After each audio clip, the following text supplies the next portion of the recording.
नमस्ते दोस्तों, योग आयुर्वेद हेल्थ.com इस यूट्यूब चैनल पर आप सभी का हार्दिक स्वागत है। आज हम इस वीडियो में आपको मेलाज्मा व्यंग के बारे में बताने जा रहे हैं। मेलाज्मा को आम बोलचाल की भाषा में झाइया भी कहते हैं। मैं हूं डॉक्टर तुषार पाटिल। आयुर्वेद की सही जानकारी पाने के लिए हमसे जुड़े रहिए। योग आयुर्वेद हेल्थ.com चैनल सब्सक्राइब कीजिए, उसके साथ में जो बेल आइकॉन है उस पर भी क्लिक कीजिए। आपको हमारे नए वीडियो के नोटिफिकेशन मिलते रहेंगे। तो चलो शुरू करते हैं आज का विषय, मेलाज्मा व्यंग की आयुर्वेदिक चिकित्सा।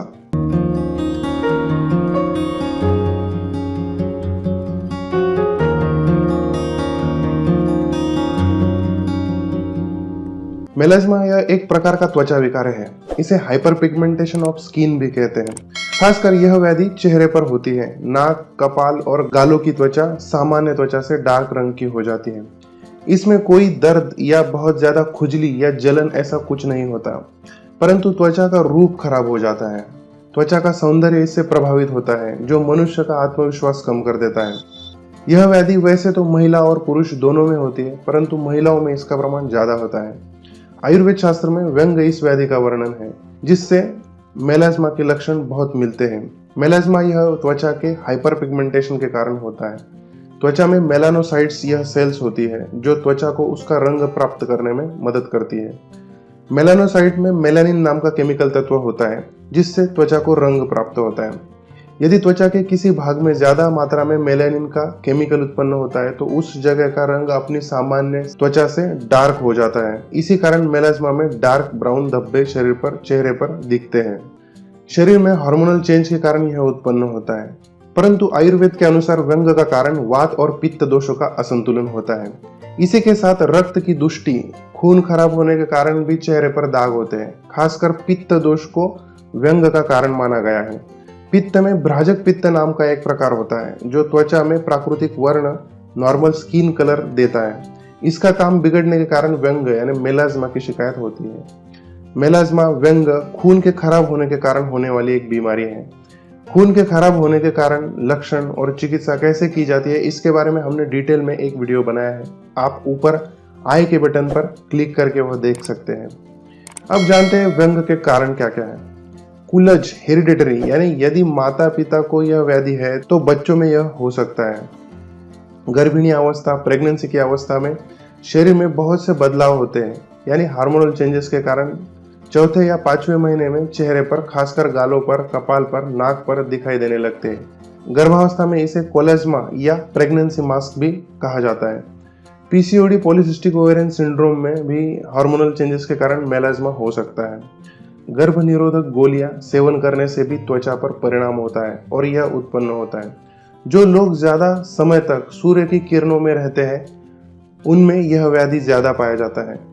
कहा जाता है कि यह सूर्य की रोशनी में रहने वाली अल्ट्रावायलेट रेज, यूवी रेज के कारण त्वचा में बदलाव आता है और त्वचा में मेलानोसाइट्स ज्यादा प्रमाण में मेलानिन बनाती है, जिससे यह लक्षण उत्पन्न होते हैं। मेलाज्मा की ट्रीटमेंट बहुत से लोगों में बहुत लंबे समय तक इलाज करने पर यह कम जरूर होता है, पर पूरी तरह से खत्म भी नहीं होता। इस व्याधि पर अब तक एलोपैथी में कोई फिक्स इलाज नहीं है, परंतु आयुर्वेद औषधि की सहायता से आप इसे जरूर कम कर सकते हैं। इलाज से अच्छा होता है बचाव करना, इसलिए इसको उत्पन्न ना होने के लिए और यदि उत्पन्न हो गया हो तो कम करने के लिए कुछ आसान उपाय करने की जरूरत होती है। सूर्य की किरणों से बचाव करना चाहिए, जिसके लिए दुपट्टा, छाता और टोपी का इस्तेमाल करना चाहिए। क्रोध, तनाव, इन चीजों से शरीर में हार्मोन्स में चेंजेस आते हैं, इसलिए योग, मेडिटेशन करना जरूरी है। गर्भ निरोधक गोलियों की जगह अलग प्रकार के कॉन्ट्रासेप्टिव डॉक्टर की सलाह से लेने चाहिए। पीसीओडी जैसे बीमारी का जल्द इलाज करना चाहिए। खाने पीने में हरी सब्जी, तेल, मसाले, नमक, इनको उचित मात्रा में लेना चाहिए। आयुर्वेद में व्यंग की चिकित्सा कैसे करते हैं। मेलाज्मा के लिए आधुनिक चिकित्सा में लेजर ट्रीटमेंट की जाती है।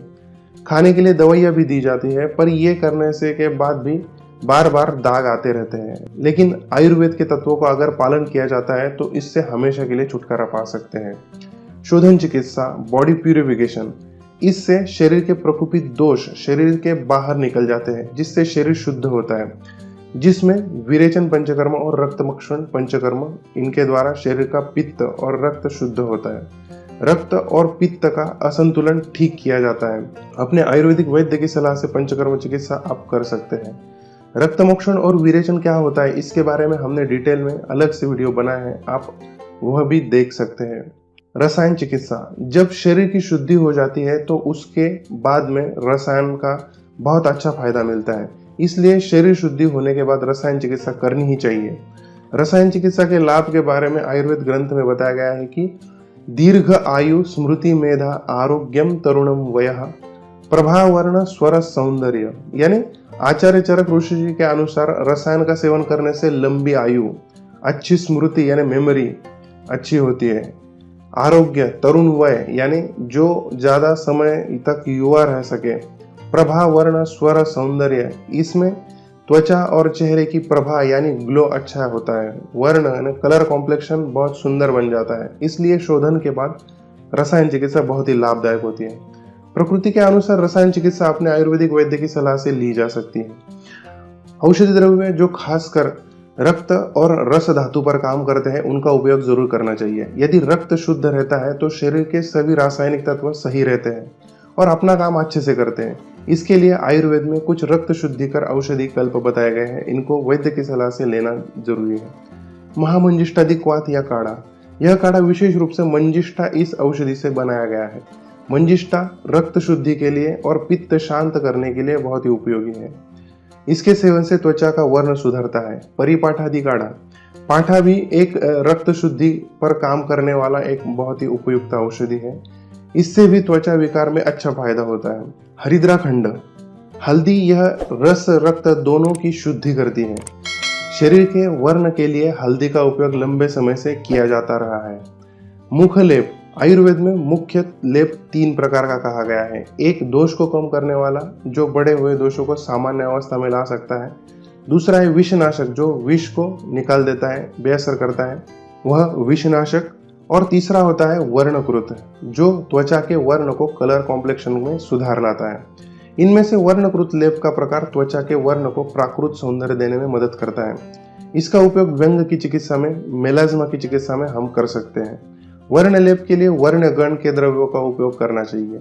ये दवाइयों का ऐसा ग्रुप है जिसमें बताए गए सभी औषधि स्किन के कलर को सुंदर बनाते हैं। इसमें श्वेत चंदन, नागकेशर, पद्मक, उशीर, मंजिष्ठ, मुलेठी, सारिवा, पयस्या, श्वेतधूप, कृष्णधूप ये औषधि आते हैं। वैद्य की सलाह से इनके फॉर्मुलेशन को बनाकर आप लेप लगा सकते हैं। आयुर्वेद में घी का गुण शीत बताया गया है जो पित्त के लिए उत्तम होता है, स्निग्ध गुण से वात का भी शमन करता है और स्किन के कलर को भी अच्छा बनाता है। इसलिए व्यंग की चिकित्सा में घी का सेवन करना चाहिए और चेहरे पर घी का लेप भी किया जा सकता है। इसके लिए शतधौत घृत बताया गया है।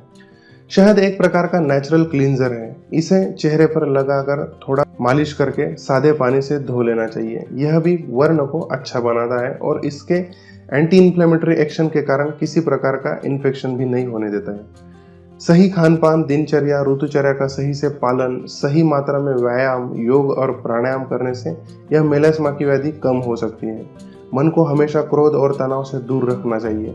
मन की शांति और प्रसन्नता त्वचा के सौंदर्य का मूल कारण होती है।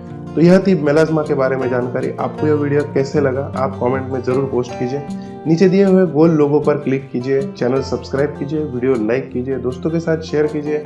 आयुर्वेद अपनाइए, स्वस्थ रहिए। धन्यवाद।